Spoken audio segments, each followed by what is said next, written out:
Apologies for hopping on just before I was running from something else. Appreciate you all and everything you did to get this going. Excited. Yes, yes.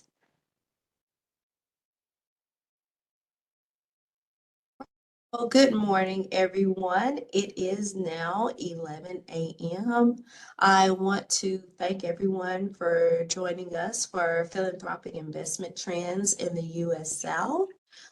Today we have two researchers from the Dorothy A. Johnson Center for Philanthropy, Ms. Trish Abalo and Mr. Jeff Williams, that'll be giving us some heavy statistical data as to what those trends are. So to give you a brief background of both presenters today, I'll first give you Trish's background. Trish Abalo joined the Dorothy A. Johnson Center for Philanthropy in September of 2020. As a research associate, she supports data collection, analysis, and storytelling for the Community Data and Research Lab. Alongside her applied research and evaluation work, her project initiatives have focused on equitable economies, the history of the U.S.-based philanthropy and diversity in nonprofit leadership. She is the daughter of first-generation Filipino immigrants. Trish was raised in mid-Michigan. She is passionate about the intersections of data, racial justice, and social equity. Previously, she was an Emerson National Hunger Fellow through the Congressional Hunger Center in Denver, Colorado, and Washington, D.C., with a focus on local and national approaches to ending the root causes of hunger. Before that, she completed a year of service with the Cherry Health AmeriCorps to advance health equity in Grand Rapids and was the first monitoring and evaluation fellow in Thailand for the Massachusetts Institute of Technology. Trish is a graduate of the Honors College at Michigan State University with a Bachelor in Science and Interdisciplinary Social Sciences. Oh, that was a tongue twister. And Trish also enjoys hiking in West Michigan shorelines, movie nights, and volunteering at her neighborhood farm and local gardens. And Mr. Jeff Williams, he joined the Johnson Center as the Director of Community Data and Research Lab, also known as the CDRL, in February of 2020. In this role, he leads a team of researchers, evaluators, database experts, and web developers who provide insights into nonprofit and philanthropic organizations and activities. With expertise in operations, strategy, data analytics, and public policy, Jeff is passionate about connecting data to people to action.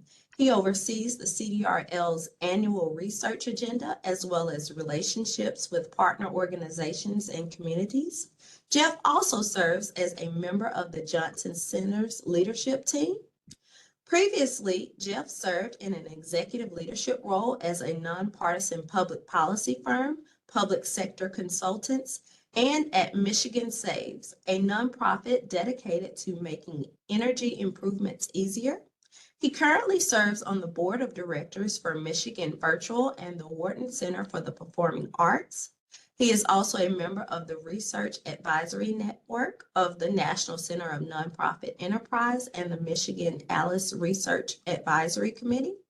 Jeff holds a Bachelor of Arts in International Relations from Michigan State University, a Master of Public Policy from the University of Minnesota, and an MBA from the University of Michigan. He also holds professional certifications in project management, which is the PMP, and information security, system security, the CISSP. So without further ado, I am going to turn it over to you, Jeff, and Ms. Trish to give us your wonderful presentation. Thank you. Very good. Thank you very much, Delorian. We appreciate being here today. Good morning to all of you. A story in two parts. We're going to show you a little peek into the data that we are looking at on a regional basis, and then Trish will show you some examples of what we've seen. I thank you for that very warm introduction, and we'll just go straight ahead and I'll tell you just a little bit about the Johnson Center. The Johnson Center is an applied research center at Grand Valley State University in Michigan. Grand Valley is in the Grand Rapids area, so just a little bit west of Lansing. It's about a 25,000 student university. The Johnson Center's role is to understand, strengthen, and advance philanthropy to help create strong and inclusive communities. So Trish and I are kind of on the research side of the house within the Johnson Center. We have a number of folks as well at the center that do all of our professional training, our grant making school, and some kind of more hands-on or kind of the teaching role within the center. That's just a quick introduction on what we do. And one of the things we've done for a number of years is from our research perspective, but also from our role as classroom teachers and professional trainers, we talk to a lot of nonprofits and foundations across the nation every year. And that got us to thinking, well, maybe once a year we should come together as a staff and kind of tell other people what we're seeing and hearing in our research. So I'm going to turn it to Trish now to talk about kind of one of the outcomes of that, and that's our annual trends report. Trish? Thanks, Jeff. So this is our 8th year of releasing our Trends Report series with some of the past reports displayed here on the screen, as well as our most current report for this year that we're very proud to have released. For our Trends Report, like Jeff mentioned, the Johnson Center conducts essentially an annual review of the sector. So we look at the landscape of nonprofits and foundations, as well as the array of philanthropy supporting organizations for the most visible signs of important trends in the sector. And so you might be asking, what exactly is a trend? And so what we mean when we say that is we're looking at the momentum and the prevalence of a topic across the field. So is a topic increasing or decreasing? Is it changing in size or scope, the pace, or even the very nature of the topic? So examples are examples of signs of a trend include increased grant dollars, emerging networks, and just voices speaking about a topic, whether that's familiar or just widespread across the field. So we're really interested in looking at key questions coming up within the sector and then compiling available evidence to help add or prompt different ways of thinking about the topics. Each year we identify 11 topics of importance and then collect evidence through data, articles, including popular, journalistic, and scholarly literature, conference discussions, and other ways of keeping up with the sector. You can see that here for our definition of a trend. So with that in mind, that brings us to our overview of today, and specifically the trend that we'd like to share with you about. Basically, we're seeing an increase in philanthropic activity in the South. And so this includes major new investments and initiatives that could spark a larger shift in attention and funding to the region. So to examine that trend, we'll share today what we've seen in the research, exploring 990 data analysis, and some of those examples of philanthropic movement via grant making and impact investing. So Jeff and I will present kind of the key points, and then we'll have space at the end for questions and discussions as we go through. I think there's chat function here, right? Sorry, I don't use WebEx too often, but if you type your questions, or we can get to them at the end there. So I also wanted to lift up the Alliance's Executive Director, Ellen Collins, and give the Johnson Center's thanks to her. She reviewed our Trends article as part of a peer review process back in October when we were writing. That really helped us edit and finalize the article that you can see in the report to date. And so we're really excited to be here to share with you our findings. And we'll go ahead and get into the data. Now that we've shared the roadmap, we'll kind of dive in. The Johnson Center holds a database of more than 30 years of information on the nonprofit sector, including data from the IRS Form 990 series. So I will turn it back to Jeff to share some findings that emerged from mining that 990 data for trend lines in the South. Very good. Thanks, Trish.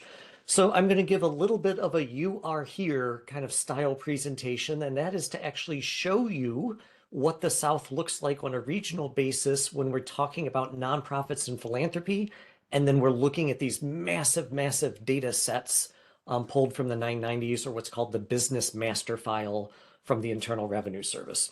And as Trish said, if you have questions, especially in these data slides, just use that raise your hand feature, or exclaim something and we'll stop. I would much rather answer questions about the data as we kind of have that visual on the screen, and then certainly happy to engage in a discussion with you all as we get to the end. So with that, let's go and take a look at what we know about the sector as a whole.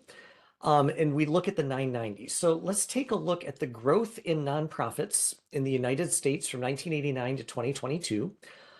This is kind of the best picture we have. So pulling from the 990 filings, pulling from that business master file, which is kind of the equivalent of like the phone book of all registered nonprofits, this is the line that comes out. And I say it's the best picture we have for a couple reasons. One is sometimes the IRS didn't publish all of that information, so we're left with kind of an incomplete picture.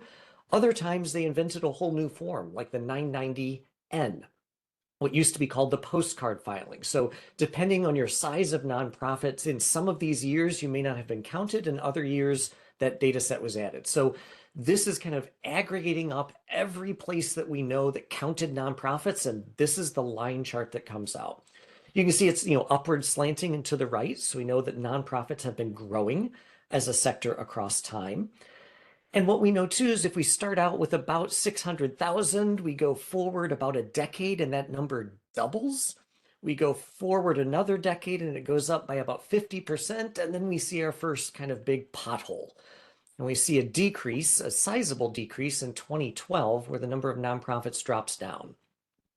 I want to make two comments about this, and one is, and I think I saw someone from Candid on the screen too, it's really interesting things that we saw as a field coming out of the Great Recession in 2008, 2009.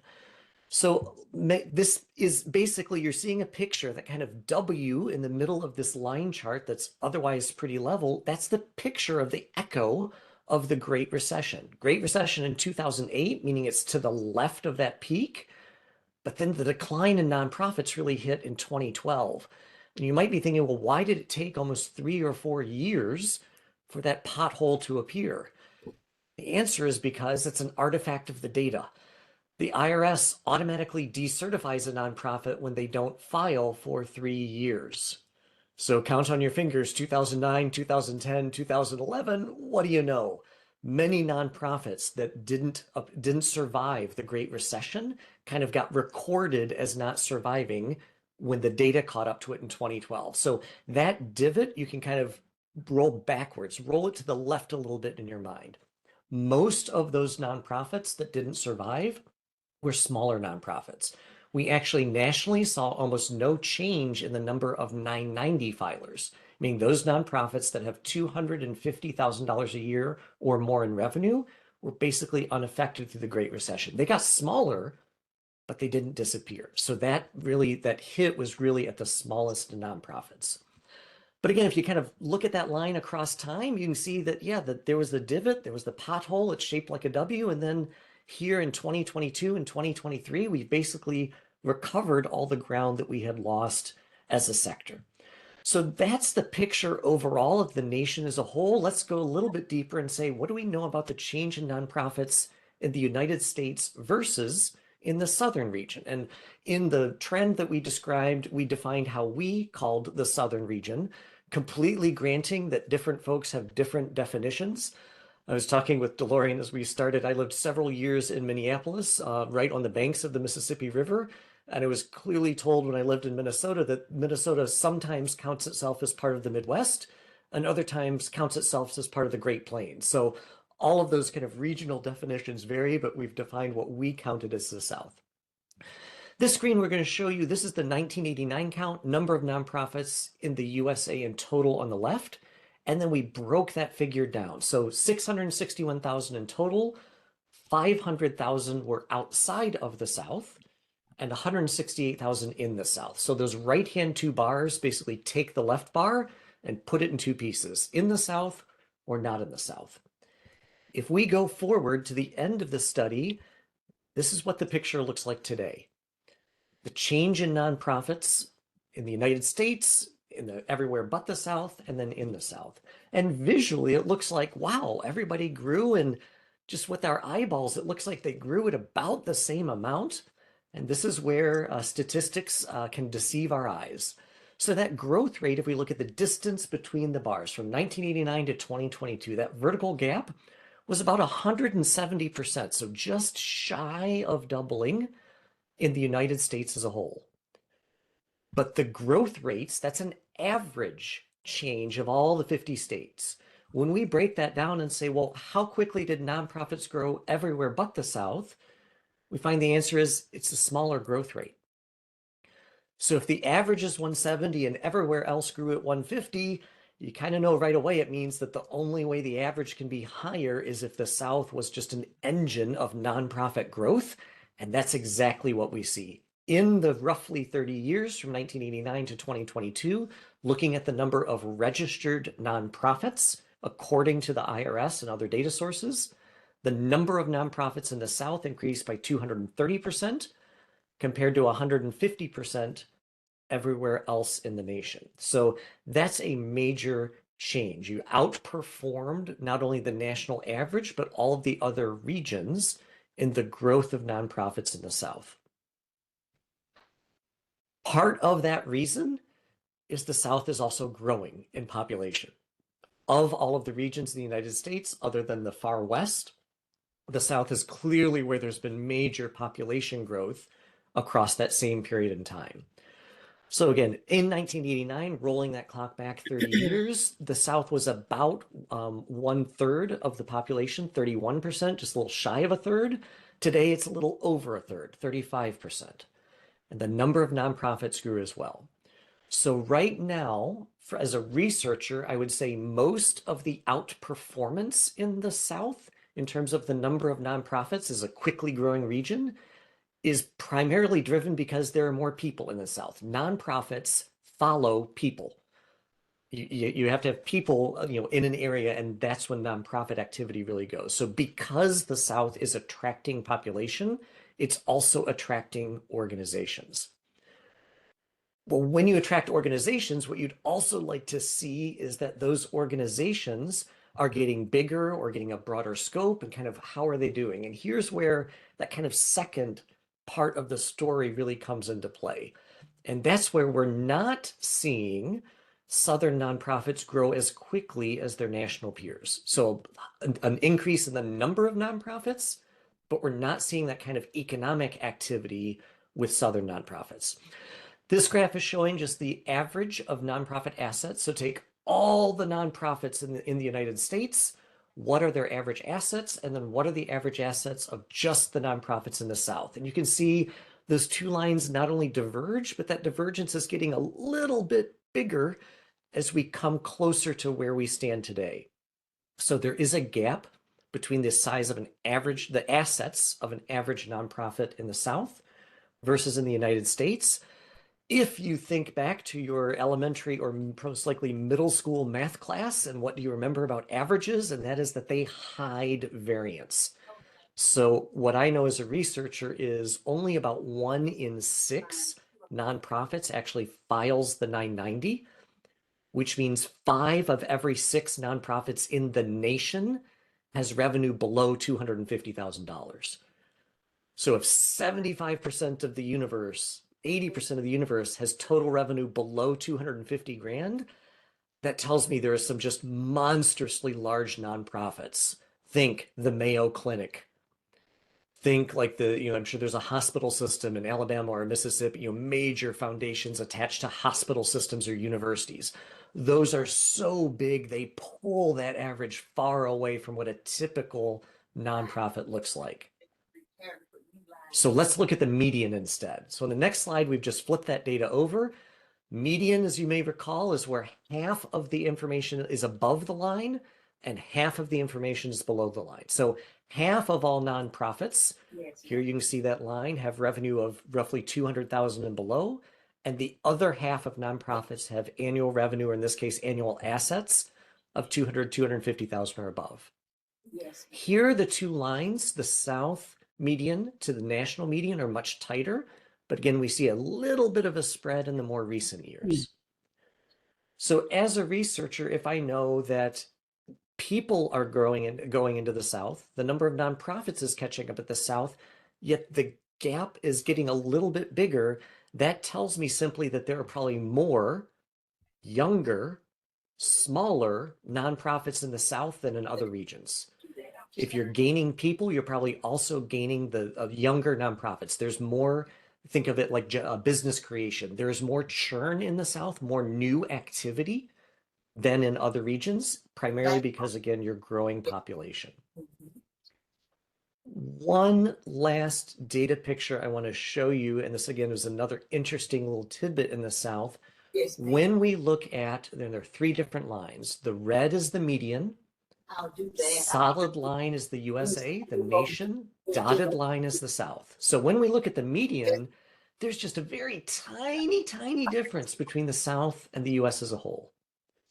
When we look at the 75th percentile, we go up that chain.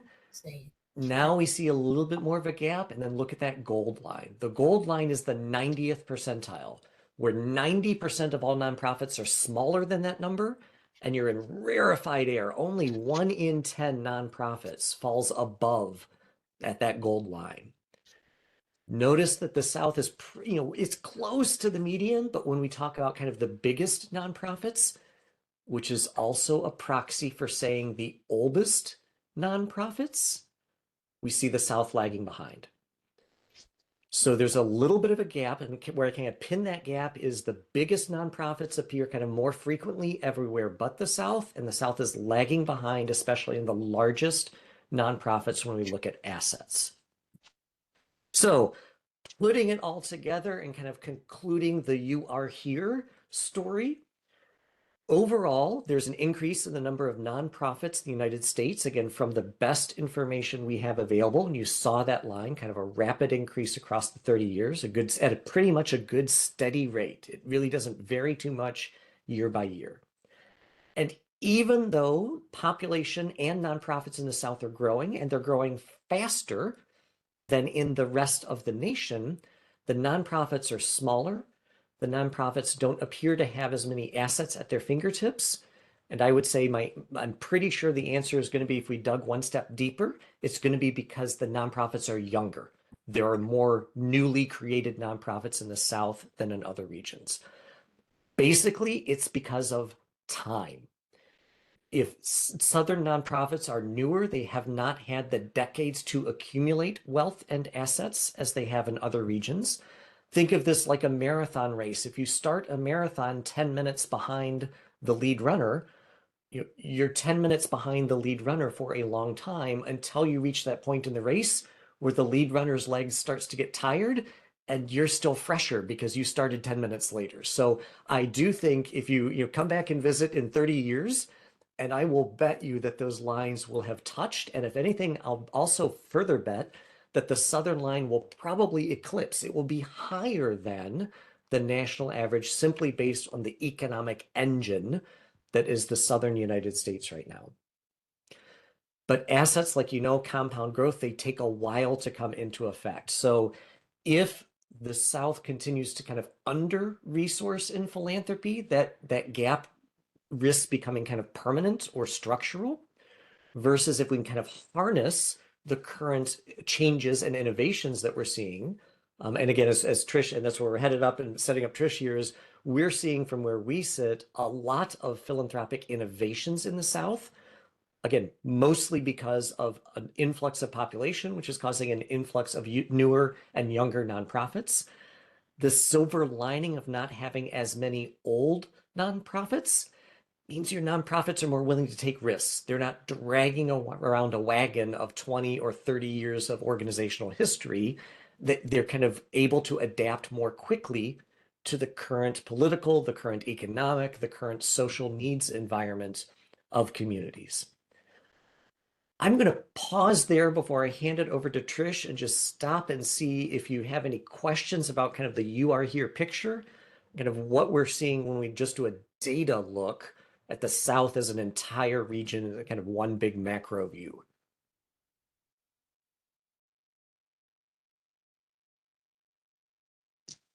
If you have any questions, feel free to unmute yourselves to ask those questions or put them in the chat and I can read them aloud.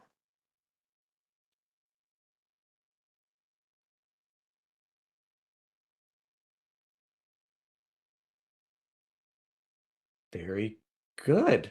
Well, we will go on to Trish. And again, kind of that handoff is, as I've said, sometimes when you are a little bit later to the party or you're smaller than the entrenched or institutional organizations, that allows you to be more creative.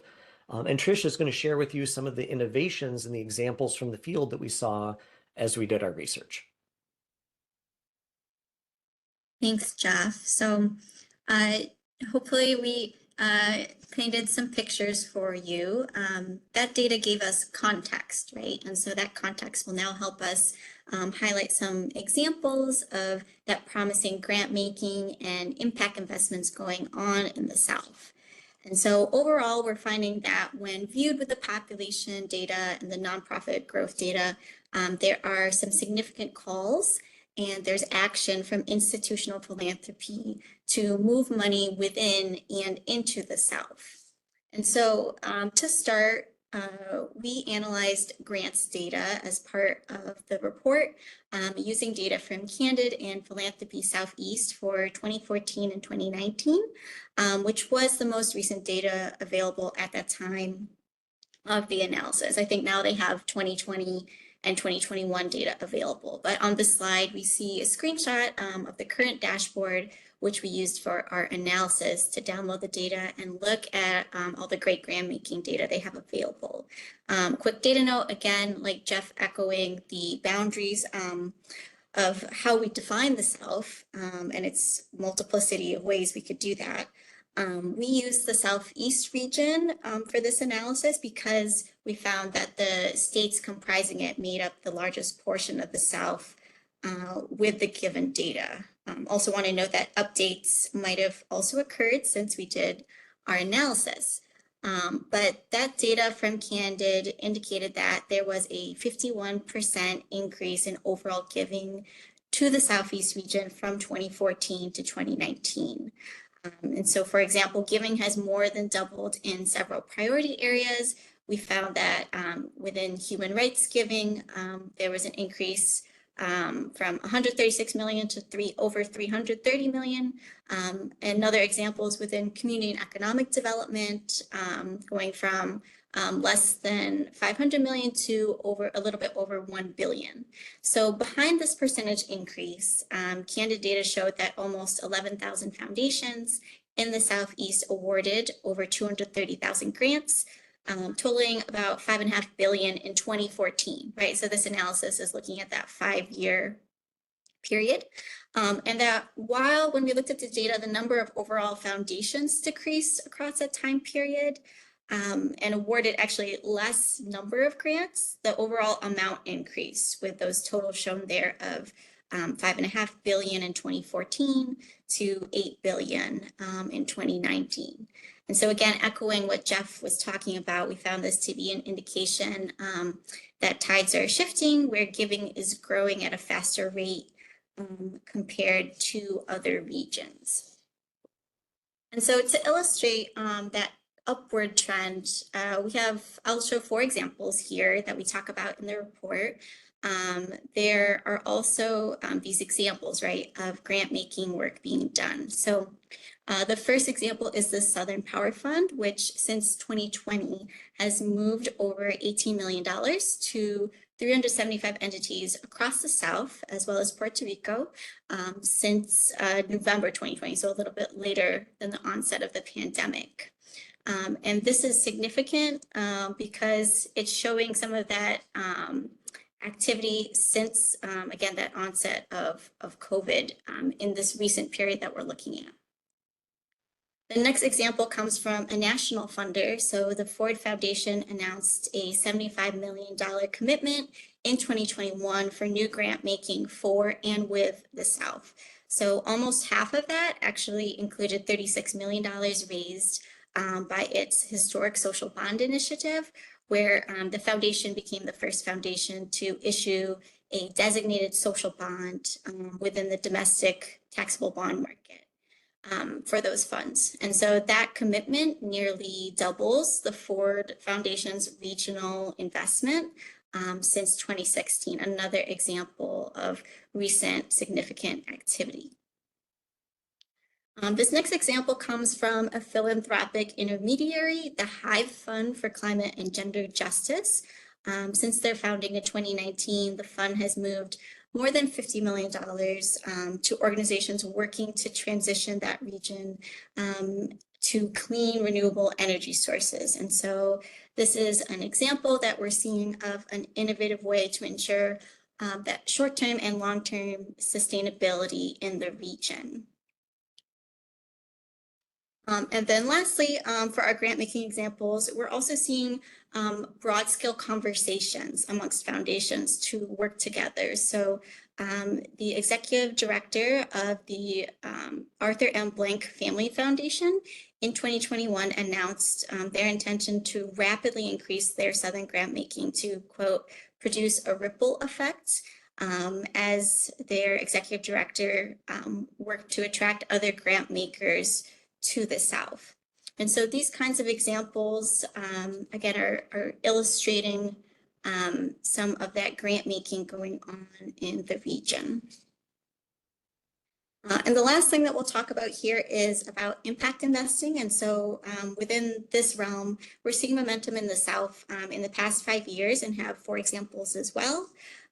Invest for All is a $130 million impact investing fund that is focused on entrepreneurs and communities of color in Atlanta, Memphis, and New Orleans. And so it was developed in 2018 and 2019 by Prudential Financial, international company providing insurance and financial services, alongside the Kresge Foundation and the Annie E. Casey Foundation. So as an example of the place-based work that's going on in the region. Another example we have for you is comes from the W.K. Kellogg Foundation. So in 2022, the foundation gathered a group of investors to explore and shape an impact investing initiative nicknamed ROI in the South. Kellogg specifically called out the global pandemic as a catalyst for that work, where they wanted to help share, quote, effective investment strategies that uplift communities rather than exploit them, and necessitate a commitment to understanding the local context and anchoring approaches in community relationships and solutions. When thinking about place-based divestment and investment strategies, the Kate B. Reynolds Charitable Trust, which is a North Carolina-based funder, recently announced as well in 2022 that it would divest its portfolio from tobacco companies and products to shift $100 million of its public equity investments into companies that are significant economically, that are economic drivers in their home state. And so they announced this as an example of, as a health area funder themselves, acknowledging the known health effects of tobacco and, quote, the role of slavery and tobacco in generating and increasing the trust's wealth. So as part of efforts to repair that history and be aligned with their founding mission, they announced that they were committing to socially responsible investment strategies. And then lastly, for our time today, an impact investment fund by the Georgia Resiliency and Opportunity Fund, or the GROW Fund, launched just last fall. And so its first program was a guaranteed income initiative focused on Black women called In Her Hands, and it's set to mobilize $13 million over 2 years, starting with neighborhoods in Atlanta and Southwest Georgia. And so those examples alongside the data, we wanted to also think about, what is driving those increases in activity, and are curious what you all think, but can offer some thoughts on what we think is behind that, right? So one of the things, and we talk more about this in the report, but there is this push for positive framing and narratives of self-determination. So about 7 years ago now, in 2017, the National Committee for Responsive Philanthropy teamed up with grant makers for Southern Progress to publish its As the South Grows project. which was a series of reports with the goal to increase the overall amount of funding to the South and the sustainability of funding from national, local, and regional funders in service of marginalized communities in the South, and that those funders are accountable to and informed by those communities. So they published those findings from interviews and focus groups featuring different places in the South, including the Alabama Black Belt, the Mississippi Delta, going over to Kentucky, coal country, and other places across the South that consolidated do's and don'ts for funders interested in sustained and equitable philanthropy. And so you'll see a quote on the screen from one of the first reports they published about the importance of narrative, especially for the region. And so a second driver that we can see to help us understand these numbers and these examples is we've seen in articles from the Chronicle, Nonprofit Quarterly, Inside Philanthropy, and others that increasingly the media and actors within the philanthropic ecosystem are pointing to a recognition of overall public, private, and philanthropic disinvestment in the region, and increasing in calls. So it's more verbal, right? It's louder for attention that is supportive of communities. Folks are asking questions like, how can foundations help communities identify existing assets and build on them? How can foundations support communities to build wealth that is inclusive and protective of local culture? And how can Southern economic development be controlled more by the communities that it will benefit? And then, of course, there's the numbers, which, as Jeff articulated, the growth in the region is increasingly well documented. People and the ways that we organize ourselves are at the heart of any of this activity. And so coupled with communities' ingenuity, enabling political environments, and of course, money to see changes in the future, we are seeing that these are significant drivers of philanthropic activity. And Jeff, if you have any thoughts on, you can share now, or we can give it to the group, but, thinking about the growth in the region, what can we hope or expect to see about this population growth and nonprofit growth driving funding opportunities in the future? And you talked a little bit about it, but if you have any other thoughts to offer folks. Yeah, I think again, the good news is that population is growing in the South, unlike where we sit at the Johnson Center in the Midwest, and that it will just take some time. And as Trish said, time left to its own will not change things, but time and the increased awareness and attention and verbal expression of kind of we need to catch up or we need to pay attention to this sector is where I see that's kind of the right recipe for things to catch up with the South. Again, I think the trend line, I think, is bending. We talk about turning the curve. Sometimes when we see lines that are separate, you want to turn that curve and bring those lines together. I think there's the right mix going forward, especially with that increased attention. And as Trish documented, through some very public philanthropists in the South, as well as the trade publications like the Chronicle on Philanthropy, documenting this, shining a light, and bringing a lot of attention. I think from here, we're happy to take your questions and engage in a conversation. So I think, Trish, if you want to take the slides down, we can bring everyone up on screen and make it a little easier for our conversation. Julian, back over to you. Okay, feel free if anyone would like to unmute themselves to ask any questions. You may do so at this time.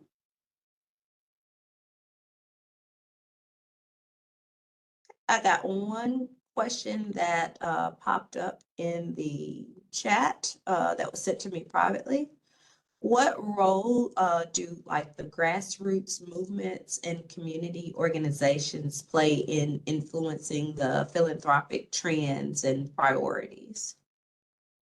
I think grassroots organizations play two very important roles. One is just kind of the advocacy or voices heard. The more grassroots and community organizations that apply for grant funding, funders notice that. They notice kind of when a different mix of grantees is applying. They notice carefully by sector. They notice by region. So Part of this is just by being a small nonprofit looking for funding, that will help change it. The other way that they change it is small nonprofits, again, given time, become bigger nonprofits and become larger institutions. So a lot of this will just rely on the passage of time and that kind of compound interest or assets accumulating will also help close that gap that we're seeing, especially at that kind of 75th percentile and above, meaning those kind of, I'm going to guess, probably 15 to 20-year-old nonprofits. Like the statistic I gave that, half of all nonprofits have revenue under 50,000 and 80% have annual revenue under 250,000. The other number is half of all nonprofits never see their 10th birthday, meaning that they are like small businesses, that many of them are either merged into another nonprofit or do not survive from that kind of year 6 to 8. And only about 1 in 2 nonprofits passes that magical 10-year mark. So a lot of this is also that we need a lot of vibrant grassroots and community level sector, because that's kind of the seed corn. From there, the future anchor community institutions and nonprofits emerge. Thank you. I have another one that was sent in. Go ahead. I think I heard someone else. Yes, I'm curious to know what type of nonprofits are growing. You mentioned that more and younger nonprofits in the South are growing because of the growth in population.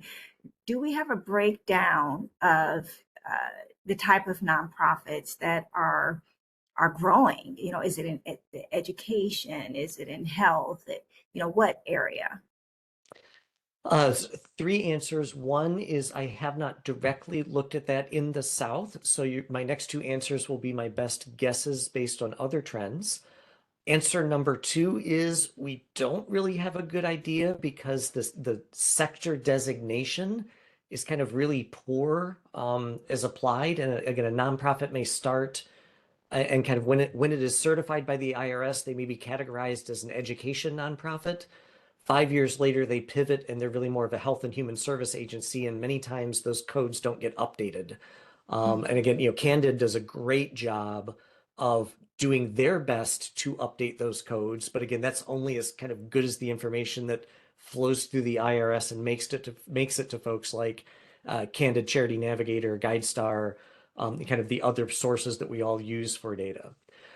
Third is, I will say, the fastest growing segment within the nonprofit sector just nationwide. There are 2 of them. It's kind of education and especially healthcare. So anything related to health, human services, and again, many of the large hospital systems are nonprofits, not all, but many. So a lot of the kind of the growth that we're seeing in especially accumulation of assets. If you're a nonprofit providing healthcare services, an X-ray machine is an asset. The MRI machine is an asset. So it's very quick. You quickly accumulate large dollar assets if you're in the direct provision of healthcare. And again, think of even just a community health clinic will have a 40-person community health clinic will have way more financial assets than a 40-person tutoring program, because just a stethoscope costs more than the book that you use to tutor a youngster or community member. So it's also really dependent really on the sector. And within there, healthcare is just the huge economic engine all across the United States. Jeff, I also wanted to bring up some of the giving data. So like Jeff mentioned, like the nonprofits and coding them, that data can get messy. From Candid, when we did the analysis on giving, the top 3 that we saw, and I mentioned human rights and community and economic development, actually the top one was in agriculture, fishing, and forestry was the top giving area that we saw. Alongside, there's also public affairs, philanthropy, and nonprofit management was another top in the top 5. So that gives some context for that as well. Okay. Taisha, I see your hand is raised. Yes, thank you. Jeff, Trish, this is so good. I'm such a data nerd, and let me get up. Data nerd, and so this is just really good. I work with an organization called Philanthropic Together, where we are really trying to strengthen and grow the collective giving movement. So just getting more people, everyday philanthropists involved in philanthropy, and a lot of giving circles support community-based organizations, which is good, and we encourage that. But I'm looking at this data, and I'm like, my question is twofold. From y'all perspective, what is the like collective call to action here? Like what, with this data, what's the call to action to like the funders? Like what's our general messaging of like how we can leverage and use this data to support these community-based organizations? I feel like I know, but I just want to hear from a research stance and like from y'all position. What does that look like? And then my second question will be like, I'm also thinking about the intermediaries that have access to like those mid-level donors, like, and they're part of, they can help to like, you have the big funders, you have everyday philanthropists, but those mid-level donors who are housed like, you know, like the financial advisors and CAP advisors that advise them on how, like, so just wondering like what role could they possibly play in like moving and supporting organizations? Because we're trying to reach them, and just, I think all of this is relevant to that. So hopefully that question made sense, but the call to action and then mid-level donors, what's their role in this? Sure, two great questions. In terms of a call to action, one thing we did with a client here in Michigan, it was a county that was it was a county that neighbors Detroit. So, you know, Southeast Michigan. And in Michigan, the Detroit area has half of Michigan's entire population. So it is a huge just center of gravity in the state. This county was the fourth largest county in Southeast Michigan. So you can think of it as like they're the fourth oldest child of a family of 10. And they were kind of looking around going, you know, the three bigger siblings kind of get all the attention, and what about us? So they had the sense that they were lagging behind the rest of the region. So we did a very similar project that we showed here. We you know, did the lines, we saw that they were diverging, but we took the next step, and that is that we quantified and said, if this county just came up to the regional average, it would mean another $30 or $50 million a year into that community. So if you think of those line charts that I showed where you saw that gap between the South as a region and kind of the national average, we can actually quantify that gap. And the talking point would be, in terms of the call to action, if over the next 10 years, the South just comes up to the national average in philanthropy, how many more nonprofits would that mean? How much more in nonprofit revenue? How much more in nonprofit assets? And then how much more would be returned into the community? So that would be a great exercise. It's just, you know, a little bit of math and some projecting forward that can quickly flip into the call to action. This county I mentioned in Michigan, that actually became that talking point in terms of if we just got up to the regional average, they are now putting that factoid into every one of their grant applications to regional foundations, talking to the foundations and really making it real of, if you paid more attention to us, look at what more we could do. So that's I think a great example of a call to action. On your second point to kind of what can mid-tier philanthropy use, I'll give you an anecdote, and please don't quote me on the precise figures here, but use it as kind of directional.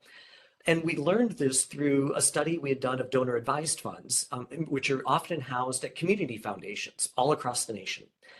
In Michigan, the tradition of philanthropy is our community foundations are extraordinarily strong and really grew from a pooled fund perspective. So in Michigan, an average or typical community foundation would be 60, 70, 80% pooled fund and 15 or 20% in donor advised fund balances. So meaning it's a community foundation with kind of a tiny sideline project in DAFs. In several of the southern states, that is exactly flipped. In several of the southern states, community foundations are 60, 70, 80% of their endowments are held in DAFs, with a tiny little portion of 10 or 15 or 20% community pooled fund, meaning the tradition of philanthropy, even when we're talking about community foundations, is extremely different in some southern states versus Midwest states. And that's kind of an accident of Kellogg Foundation, Mott Foundation, some other foundations that really tried to grow the community philanthropy in the Midwest. So you can kind of think of it as, at some point in history, Michigan took the left fork in the road and southern states took the right fork in the road, but it was still in the community philanthropy umbrella. That's a great example where if I'm in the Midwest talking about how you engage middle donors, I'm talking about going to like your regional and community foundations as institutions, and we're trying to figure out kind of how to crack into those grant making committees. In several southern states, those mid-level donors aren't institutions. They're families.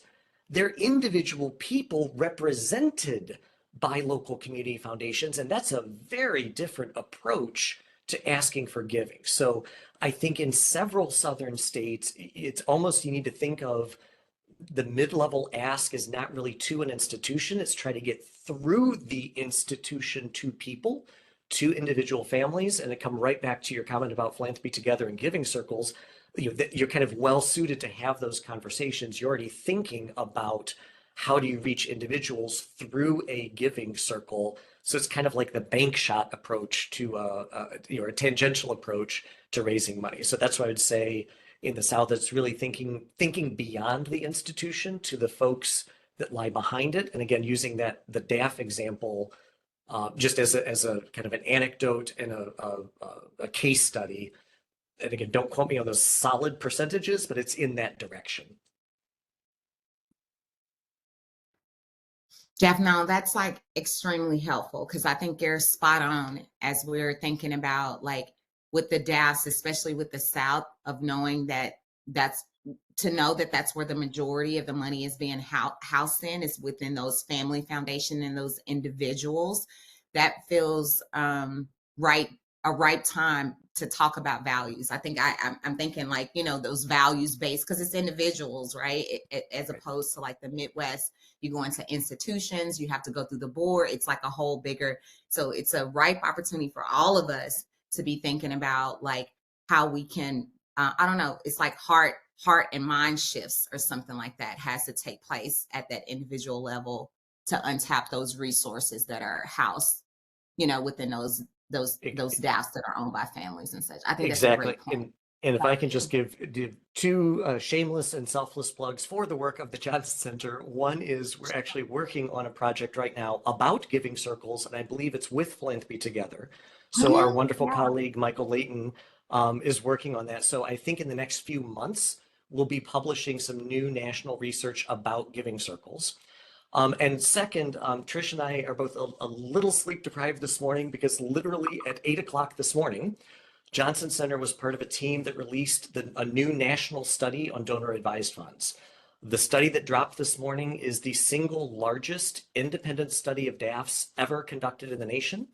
10 years of data, almost 2 million grants outbound to nonprofits. So dafresearchcollective.org.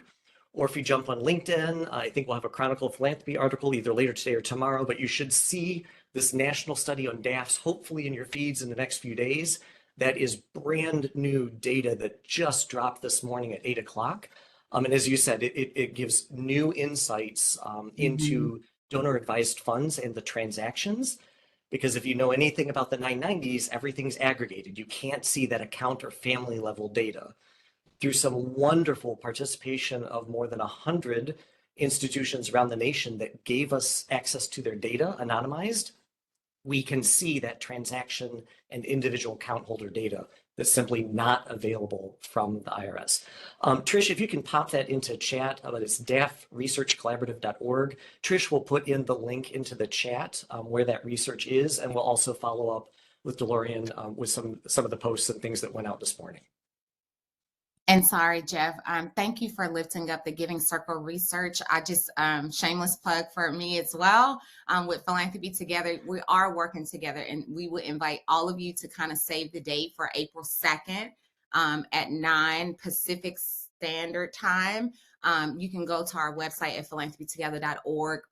The event will be hosted where we'll be sharing exactly the report that Jeff is talking about in partnership with the Johnson Center. That is a huge deal. The last research report around Giving Circles was done in 2017, y'all, and so it's a big deal for us to see like how people are organizing it at the local levels to move resources into communities, and just the impact of collective giving as a whole. So we're super excited about that, and just thank you for the opportunity to just ask questions and just to be in community, guys. This is wonderful. The data can help us to stay on the right side of this thing. So the research is important. Lovely. Thank you. Yes, thank you. Jeff and Joy, can I also put a plug for a resource regarding the call to action? Taisha, question you had in the Trends article. One of the resources we uplifted was a report from the Highlander Center, which is based in Tennessee, and that specifically looks at what the role of philanthropy could be through a solidarity economy lens. And so that report is a result of a convening with over 80 folks from across the South, thinking about what it looks like to build on the great history in the South of communities in Appalachia and the Southern region on, mutual aid, cooperative work, building kind of these grassroots, because you mentioned Taysa, grassroots economic alternatives. And so I'll put a link to that report as well. So yay, more reports for us to all look at. Yes, and if you would send all of those wonderful resources to me so that I can make sure that it does get out to our network and our membership based community as well. And we do have about 4 more minutes before we wrap up things. If anyone else has any questions, feel free to unmute yourselves and ask your question.